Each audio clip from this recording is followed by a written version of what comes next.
कहानी वाला में आपका स्वागत है। सिंहासन 32 की इस श्रृंखला में राजा भोज को सम्राट विक्रमादित्य का 32 पुतलियों वाला सिंहासन मिलता है। वह जब राजा भोज उस पर बैठने जाता है तभी उस सिंहासन में जड़ी हुई पुतलियां उसे ऐसा करने से रोक देती हैं।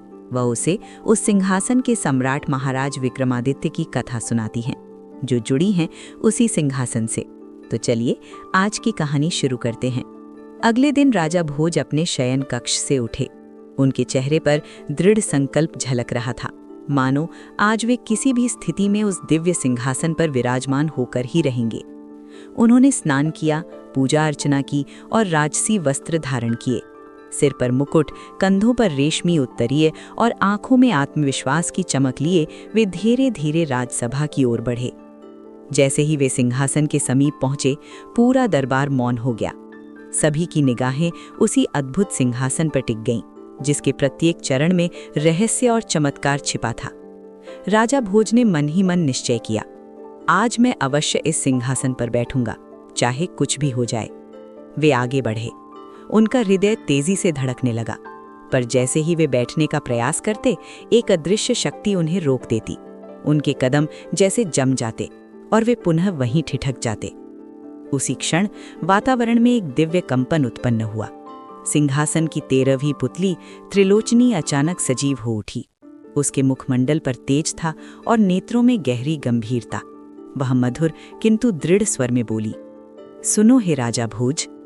उसकी आवाज पूरे दरबार में गूंज उठी, मानो स्वयं सत्य बोल रहा हो। मैं तुम्हें एक पुरातन कथा सुनाती हूँ। राजा भोज ने विनम्रता से अपने हाथ जोड़ लिए। उनकी आंखों में जिज्ञासा और आदर स्पष्ट झलक रहा था। वे बोले, हे सुंदरी, मेरा भी मन महाराज विक्रमादित्य के अद्भुत बल और पराक्रम की कथा सुनने को अत्यंत उत्सुक है। कृपा कर वह कथा विस्तार से सुनाओ।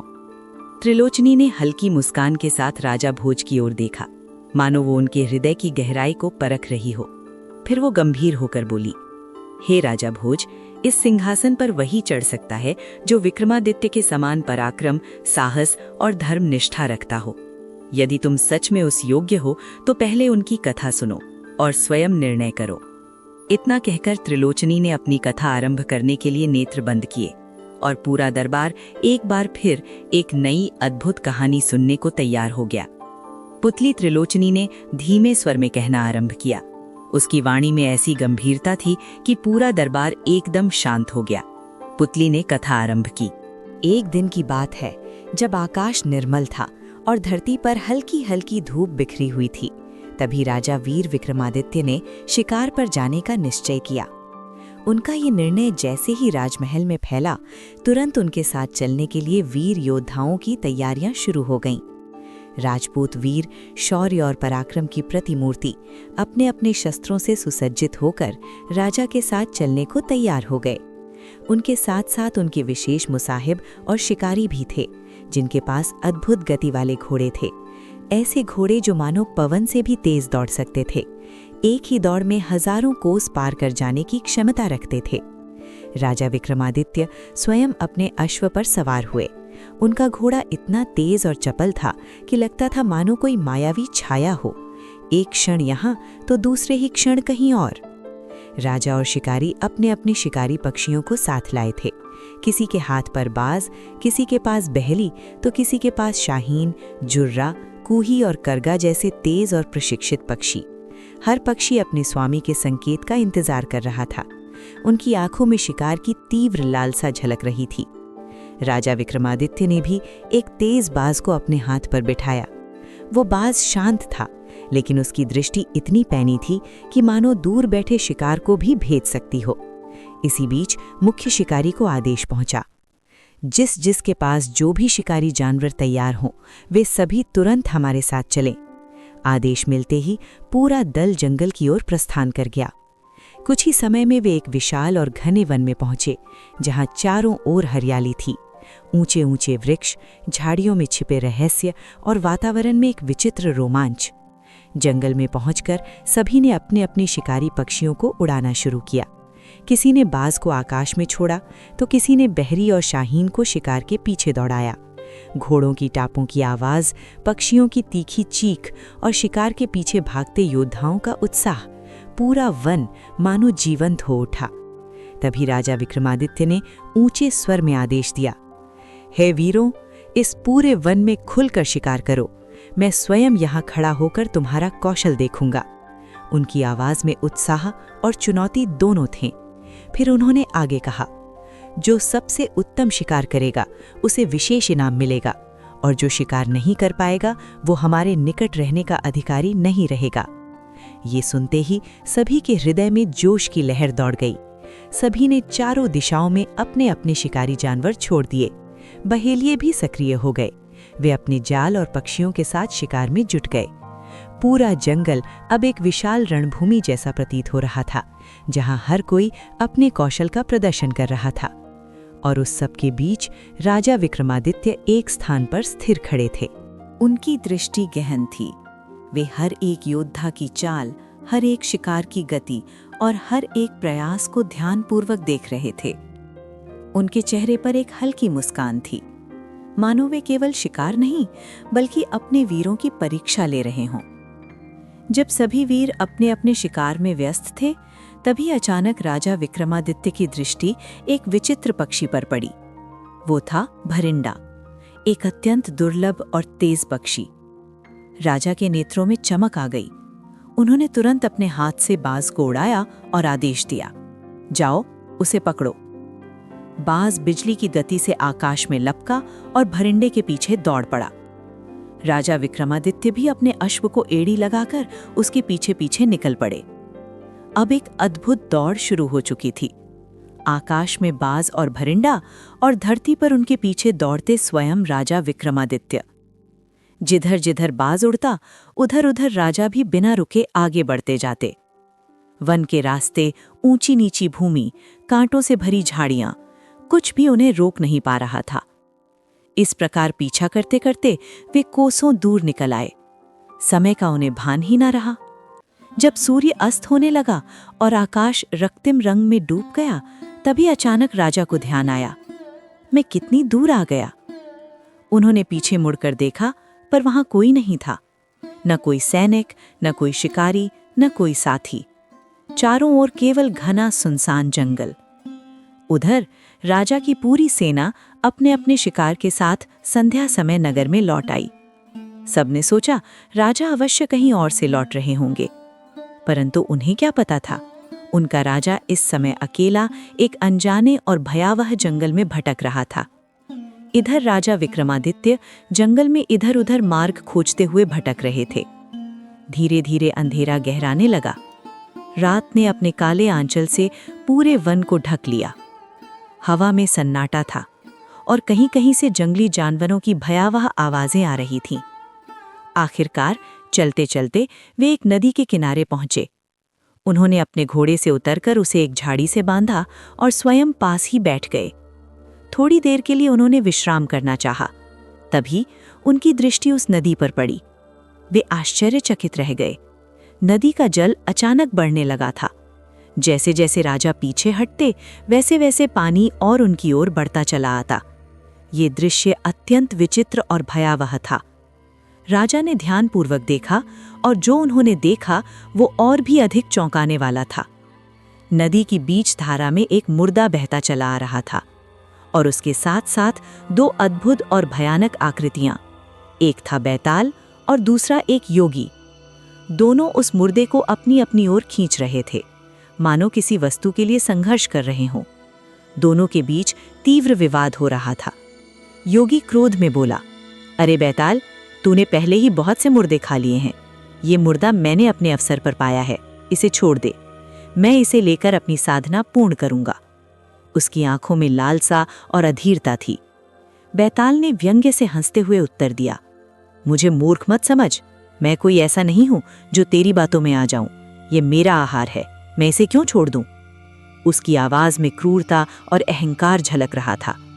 दोनों के बीच खींचातानी और वाद विवाद बढ़ता जा रहा था। वातावरण और भी भयावह होता जा रहा था। फिर दोनों एक साथ बोले, हाय, इस समय कोई तीसरा पुरुष यहाँ नहीं है जो हमारा न्याय कर सके। तभी योगी ने कुछ सोचकर कहा, हे बैताल, तू मेरी बात ध्यान से सुन। कल प्रातःकाल हम दोनों किसी सभा में चलेंगे और वहां जो न्याय होगा वही हम दोनों स्वीकार करेंगे। उसकी वाणी में एक चालाकी छिपी थी। ये सुनते ही बैताल हल्का सा मुस्कुराया और बोला, सभा? इस घने जंगल में? यहाँ कहाँ कोई सभा है जो हमारा न्याय करेगी? तभी अचानक दोनों की दृष्टि एक ही दिशा में पड़ी। दोनों एक साथ हंस पड़े। देखो, वहाँ एक मनुष्य खड़ा है। नदी के किनारे चांदनी में एक तेजस्वी आकृति स्पष्ट दिखाई दे रही थी। वे थे स्वयं राजा विक्रमादित्य। उनकी आंखों में न भय था न भ्रम, केवल एक गहरी स्थिरता और धैर्य। बैताल और योगी ने एक दूसरे की ओर देखा और फिर एक साथ बोले, चलो, वहीं हमारा न्याय करेगा। इतना कहकर दोनों उस मुर्दे को लेकर नदी से बाहर निकले और धीरे धीरे किनारे की ओर बढ़े। उनके कदमों के साथ साथ वातावरण और भी गंभीर होता जा रहा था। कुछ ही क्षणों में वे राजा विक्रमादित्य के सामने आ खड़े हुए। राजा ने उन्हें ध्यान से देखा। एक ओर विचित्र और भयानक बैताल और दूसरी ओर साधु वेश में किंतु भीतर से लालसा से भरा योगी। योगी ने विनम्रता का अभिनय करते हुए कहा, महाराज, आप तो धर्म और न्याय के प्रतीक हैं।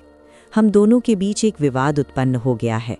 कृपा करके धर्मानुसार हमारा न्याय कीजिए। फिर बैताल ने भी अपनी बात रखी। हाँ राजन, आप निष्पक्ष होकर विचार करें और बताएं ये मुर्दा किसका अधिकार है। दोनों ने मिलकर पूरा किस्सा राजा को विस्तार से सुना दिया। कैसे ये मुर्दा उन्हें मिला और क्यों दोनों उसे अपना अधिकार मानते हैं। रात का सन्नाटा और गहरा हो गया।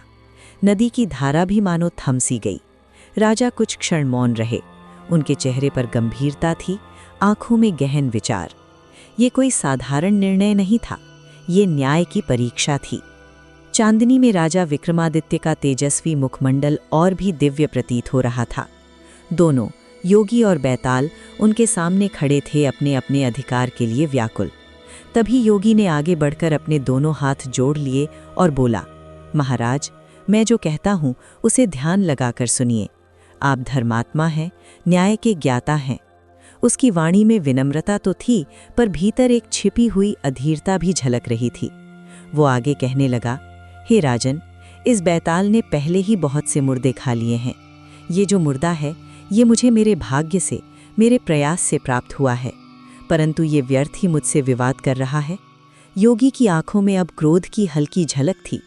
मैं इसे समझाता हूँ, विनती करता हूँ कि ये मुर्दा मुझे दे दे, जिससे मैं अपनी साधना पूर्ण कर सकूं, पर ये मानता ही नहीं, बल्कि मुझसे कहता है कि मैं ही इसे उसे दे दूं। वो कुछ क्षण रुका, फिर गहरी सांस लेकर बोला, महाराज, ये तो वही वस्तु है जो मैंने अपनी तपस्या के बल पर पाई है। जैसे कोई प्रसाद पाता है, वैसे ही ये मेरे लिए है। फिर ये इसे मुझसे क्यों छीनना चाहता है। ये कहकर योगी ने बैताल की ओर क्रोध भरी दृष्टि डाली, मानो अब भी वो उसे अपने अधिकार से हटाना चाहता हो। राजा विक्रमादित्य अब तक शांत भाव से सब सुन रहे थे। उनकी दृष्टि गहरी थी। वे केवल शब्द नहीं, बल्कि दोनों के मन के भाव भी परख रहे थे। कुछ क्षणों के मौन के बाद राजा ने अपना ध्यान बैताल की ओर मोड़ा और गंभीर स्वर में पूछा, हे बैताल, अब तुम भी अपनी बात स्पष्ट रूप से कहो। राजा की आवाज में न तो कठोरता थी, न पक्षपात, केवल न्याय की निष्पक्षता थी। राजा विक्रमादित्य के प्रश्न सुनकर बैताल हल्का सा मुस्कुराया और अपनी कर्कश किंतु आत्मविश्वास से भरी वाणी में बोला, महाराज, ये योगी बड़ा ही मूर्ख है। उसने योगी की ओर तिरस्कार से देखा, फिर आगे कहा, ये कहता है कि इसने ये मुर्दा अपने परिश्रम से पाया है, पर सत्य तो ये है कि मैं इसे हजारों कोस दूर से खींचता हुआ यहाँ तक लाया हूँ। मैंने इसके लिए असंख्य कष्ट सहे हैं। उसकी आवाज़ में अब पीड़ा और क्रोध दोनों घुल गए थे। और अब जब मेरे आहार का समय आया है, तो ये बीच में आकर इसे मुझसे छीनना चाहता है। ये अन्याय है महाराज, बिल्कुल अन्याय। बैताल ने एक क्षण रुककर राजा की ओर देखा। आप धर्मात्मा राजा हैं, इसलिए मैं अपना निर्णय आपके हाथ में सौंपता हूँ। जो भी आप कहेंगे मुझे स्वीकार होगा। राजा विक्रमादित्य दोनों की बातें बड़े ध्यान से सुन चुके थे। उनकी आंखों में गहन विचार की लहरें उठ रही थीं। कुछ क्षण वे मौन रहे, मानो भीतर ही भीतर धर्म और न्याय के तराजू पर दोनों के पक्ष को तौल रहे हों। फिर उन्होंने धीरे से कहा, तुम दोनों ही अपने अपने स्थान पर बड़े हो और ये विवाद भी साधारण नहीं है। वे थोड़े आगे बढ़े और गंभीर स्वर में बोले, परंतु न्याय करने से पूर्व मैं तुम दोनों से एक प्रसाद चाहता हूं। ये सुनकर योगी और बैताल दोनों एक दूसरे की ओर देखने लगे। उनके चेहरे पर आश्चर्य की झलक थी। योगी ने हल्की मुस्कान के साथ पूछा, महाराज, आप क्या चाहते हैं? राजा ने शांत स्वर में उत्तर दिया, जो कुछ तुम दोनों के पास है उसमें से हमें भी कुछ प्रदान करो, तब हम तुम्हारा न्याय करेंगे। राजा की ये बात सुनते ही योगी के चेहरे पर एक रहस्यमयी मुस्कान उभर आई। वो धीरे से अपनी झोली में हाथ डालता है और उसमें से एक छोटा सा बटुआ निकालकर राजा के हाथों में रख देता है। फिर विनम्र स्वर में कहता है, हे राजन, ये कोई साधारण वस्तु नहीं है। उसकी आंखों में गर्व की चमक थी। इस बटुए से आपको जितना भी धन चाहिए होगा वो स्वयं प्राप्त हो जाएगा, और आश्चर्य की बात यह है कि ये कभी भी खाली नहीं होगा। राजा विक्रमादित्य ने उस बटुए को ध्यान से देखा। वो छोटा था, साधारण प्रतीत होता था, पर उसके भीतर एक असीम शक्ति छिपी थी। अब राजा के हाथ में वो अद्भुत बटुआ था और सामने खड़े थे एक योगी और बैताल।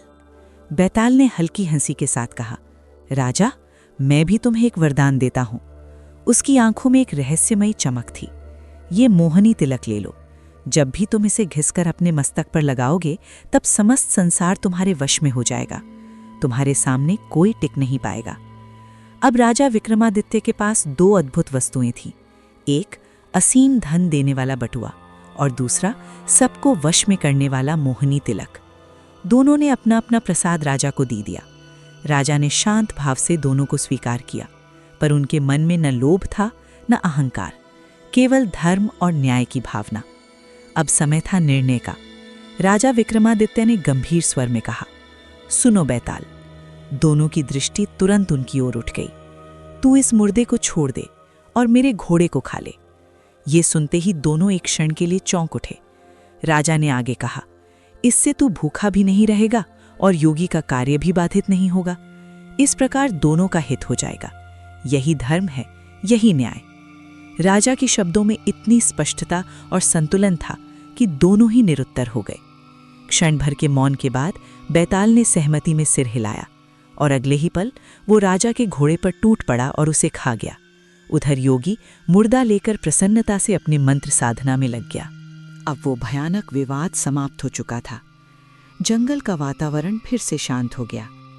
राजा विक्रमादित्य ने तुरंत अपने वीरों को स्मरण किया और वे दोनों अज्ञा और कोयला बेताल आदेश पाकर वहां आ पहुंचे। राजा के आदेश पर उन दोनों ने महाराज को एक नया अश्व प्रदान किया, जिससे राजा बिना किसी दुविधा के अपने नगर जा सकें। राजा विक्रम ने उस फुर्तीले अश्व से अपने नगर की ओर प्रस्थान किया।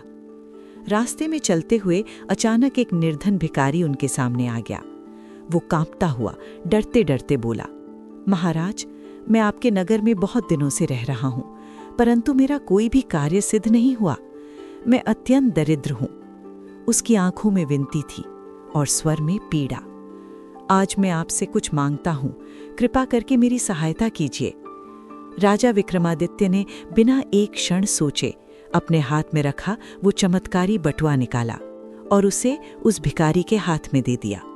इतनी अनमोल वस्तु राजा ने बिना संकोच उसे दान कर दिया। राजा ने मुस्कुराकर कहा, ये बटुआ तुम्हें असीम धन देगा। तुम्हारी दरिद्रता अब समाप्त हो जाएगी। भिखारी की आंखों से आंसू बह निकले। उसने राजा को बार बार प्रणाम किया। महाराज, आपकी कृपा मैं कभी नहीं भूलूंगा। वो आशीर्वाद देता हुआ अपने घर की ओर चला गया और उधर राजा विक्रमादित्य अपने महल लौट आए। उनके चेहरे पर वही शांति थी, मानो उन्होंने कुछ खोया नहीं बल्कि धर्म को और ऊंचा उठा दिया हो। त्रिलोचनी ने अपनी कथा समाप्त करते हुए राजा भोज की ओर गहरी दृष्टि से देखा। उसके मुख पर एक गंभीर तेज था और स्वर में अंतिम निर्णय की कठोरता। सुनो राजा भोज। उसकी वाणी पूरे सभा मंडप में गूंज उठी। ऐसा दानी, ऐसा साहसी और ऐसा धर्मनिष्ठ वही हो सकता है जो इस सिंहासन पर बैठने का अधिकारी हो। यदि तुम में ये गुण नहीं है तो इस सिंहासन पर बैठना तुम्हारे लिए पाप होगा। इतना कहकर त्रिलोचनी पुतली पुनः स्थिर हो गई, मानो उसने अपना कर्तव्य पूर्ण कर लिया हो। राजा भोज कुछ क्षण वहीं खड़े रह गए। उनके मन में अनेक विचार उमड़ने लगे। विक्रमादित्य का त्याग, उनका न्याय, उनका धैर्य, सब कुछ उनके हृदय को भीतर तक छू गया था। परंतु राजा भोज भी दृढ़ संकल्प के धनी थे। अगले दिन का प्रभात हुआ। राजा भोज प्रातःकाल उठे, स्नान किया, ध्यान लगाया और मन को एकाग्र किया। आज उनके चेहरे पर एक अलग ही प्रसन्नता थी, मानो उन्होंने भीतर ही भीतर कोई निश्चय कर लिया हो। वे राजसभा में आए और अपने दीवानों तथा मुत्सद्दियों को बुलवाया। सभी मंत्री और अधिकारी आदरपूर्वक उपस्थित हुए। राजा भोज ने उत्साहित स्वर में कहा, आज मेरा चित्त अत्यंत प्रसन्न है। ऐसा प्रतीत होता है कि अब मैं उस दिव्य सिंहासन पर बैठने के योग्य हो गया हूँ। चलो शीघ्र चलें। इतना कहकर वे वहां से उठे और तेज कदमों से सिंहासन की ओर बढ़े। सिंहासन के समीप पहुंचकर उन्होंने पहले धर्म का पालन किया, गोदान किया, ब्राह्मणों को दान और वृत्ति प्रदान की और फिर श्रद्धा से भगवान गणेश का स्मरण किया। उनके प्रत्येक कर्म में एकाग्रता और श्रद्धा स्पष्ट झलक रही थी। अब वो क्षण आ गया। राजा भोज ने धीरे धीरे सिंहासन पर बैठने के लिए आगे कदम बढ़ाया, पर तभी सिंहासन की एक और पुतली, त्रिलोचना नामक पुतली, अचानक सजीव हो उठी। उसके मुख पर तेज था और आंखों में एक नई कथा का संकेत। अब एक और परीक्षा, एक और कथा और एक और कसौटी सामने थी। क्या राजा भोज इस बार स्वयं को योग्य सिद्ध कर पाएंगे या फिर एक और रहस्य उन्हें रोक देगा? दोस्तों, आखिर अगली पुतली ने राजा भोज से आखिर क्या कहा, वो वृतांत हम आपको सुनाएंगे इस श्रृंखला के अगले भाग में। पर दोस्तों, आप जाने से पहले हमारे चैनल कहानी वाला को सब्सक्राइब अवश्य करें। साथ ही अगर ये कहानी आपको पसंद आई हो तो लाइक करें व हमें कमेंट करके बताएं कि आपको ये कहानी कैसी लगी। धन्यवाद।